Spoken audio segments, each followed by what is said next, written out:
Tu cherches ta mission de vie depuis trop longtemps. Tu réfléchis, tu analyses, tu attends de comprendre, mais malgré tout ça, rien ne devient vraiment clair. Et si je te disais que le problème, ce n'est pas que tu n'as pas de mission, mais que tu t'es éloigné de l'endroit exact où elle se trouve. On t'a appris à chercher ta voie à l'extérieur, dans les conseils des autres, dans les tendances, dans ce qui marche, dans ce qui est valorisé.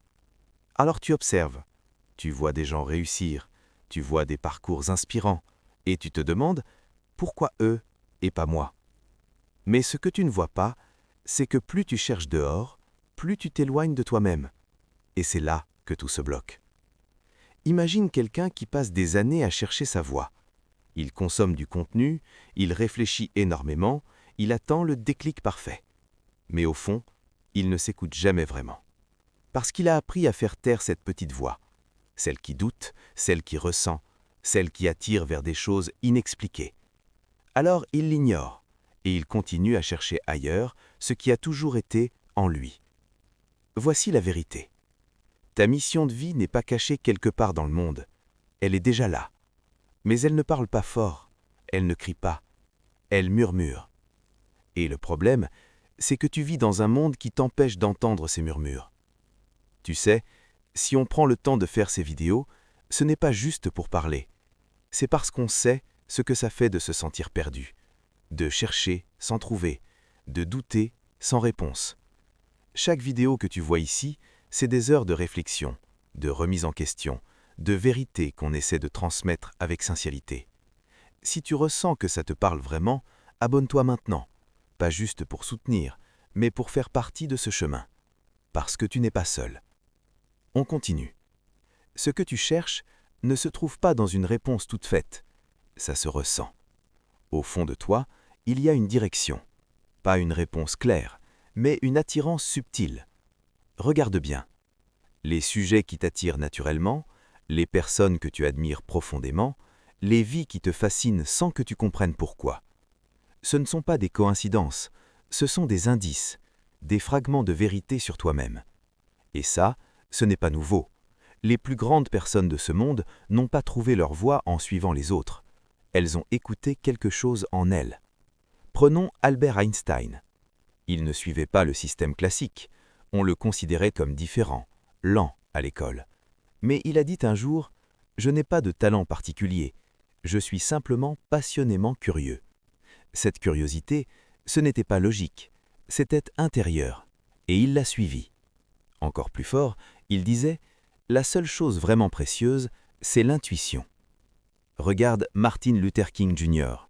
Dans un monde rempli de peur, il a choisi d'écouter une voix intérieure plus forte, et il a dit « Si tu ne peux pas voler, alors cours. Si tu ne peux pas courir, marche. Si tu ne peux pas marcher, rampe. Mais quoi que tu fasses, continue d'avancer. » Ce n'est pas une stratégie, c'est une direction intérieure. Et maintenant, Nelson Mandela. 27 ans en prison, et pourtant il a tenu. Pourquoi? Parce qu'il portait quelque chose en lui. Et il a dit « Je ne perds jamais. Soit je gagne, soit j'apprends. » Voilà la mentalité de quelqu'un qui suit sa voie intérieure. Tu vois le point commun? Ils n'avaient pas toutes les réponses, ils avaient des doutes, mais ils avaient quelque chose de plus fort, une conviction intérieure. Parfois, toi aussi, tu regardes quelqu'un et tu ressens quelque chose de fort. Pas de la jalousie, mais une reconnaissance intérieure. Comme si une partie de toi disait « ça me parle. Ça me correspond. Ça, j'aimerais le vivre. » Et ça, c'est extrêmement précieux. Parce que ton cœur ne ment pas. Mais le problème, c'est que tu as appris à douter de ça. C'est pas réaliste, c'est pas pour moi, je ne suis pas capable. Alors tu ignores ces signaux et tu continues à chercher une réponse logique à quelque chose qui se ressent. Voici ce que tu dois comprendre profondément. Ta mission de vie est alignée avec ce que tu ressens au plus profond de toi. Pas avec ce que les autres attendent, pas avec ce qui est raisonnable, avec ce qui te vibre intérieurement.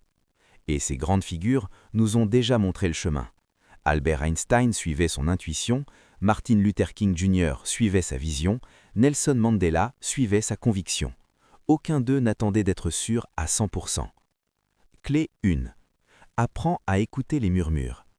Prends des moments de silence, sans distraction, sans téléphone, sans bruit, et pose-toi une vraie question. Qu'est-ce qui m'attire réellement sans jugement? Pas ce qui est logique, pas ce qui est rentable, ce qui est sincère. Parce que comme le disait Albert Einstein, le mental intuitif est un don sacré, et le mental rationnel est un serviteur fidèle. Mais aujourd'hui, on a inversé les rôles. Clé 2. Observe tes élans naturels. Ce que tu fais sans te forcer, c'est déjà une piste. Ce vers quoi tu reviens toujours, même après t'être éloigné, c'est rarement un hasard, c'est une direction. Clé 3. Fais confiance à ce qui te touche profondément. Ce qui te touche profondément te révèle. Une vidéo, une personne, un parcours. Si ça te fait ressentir quelque chose de fort, c'est qu'il y a une part de toi là-dedans. Clé 4. Passe à l'action, même petit. Parce que rester dans la réflexion étouffe ton intuition, mais agir la renforce. Même un petit pas clarifie plus que des heures de doute. Et rappelle-toi encore de Nelson Mandela, cela semble toujours impossible jusqu'à ce que ce soit fait. Tu n'as pas besoin de trouver ta mission comme si elle était cachée quelque part dans le monde. Tu as besoin de revenir à toi, de réapprendre à t'écouter, de faire confiance à ce que tu ressens, parce que ta voix ne se trouve pas dans le bruit du monde, elle se révèle dans le silence intérieur. Alors arrête de chercher partout et commence à écouter, parce que ce que tu cherches depuis si longtemps te parle déjà, mais à voix basse. Si cette vidéo t'a touché, n'hésite pas de cliquer sur le bouton j'aime et de la partager à quelqu'un qui en a besoin. Et rappelle-toi, ta vie ne change pas quand tu trouves une réponse, elle change quand tu écoutes ce que tu ressens et que tu agis.